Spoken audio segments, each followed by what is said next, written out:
Get ready for a relaxing night's sleep with the Stansport Pine Creek Dome Tent. This camp shelter fits compactly inside of the included carry bag and sets up with ease.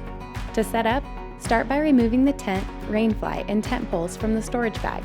Spread the tent out on a flat surface with the tent floor against the ground. Assemble the poles and carefully slide through the corded pole sleeves diagonally. Insert the pin from one of the tent corners into the pole end ferrule. Then repeat to carefully push the remaining corner pins into the end ferrules. Now that the tent is standing upright, lay out the rainfly with the pole pockets facing upwards. Insert the fly pole into the pockets and tie down at the center. Pull the fly over the tent and hook the corner bungees of the rainfly to the fly loops along the tent side seams. Secure the tent loops to the ground with the included tent stakes and tie the guyline to the nylon webbing loop on the rainfly and secure the guyline to the tent stakes. This tent features a durable bathtub-style floor, an internal gear pocket, and breathable mesh ventilation windows.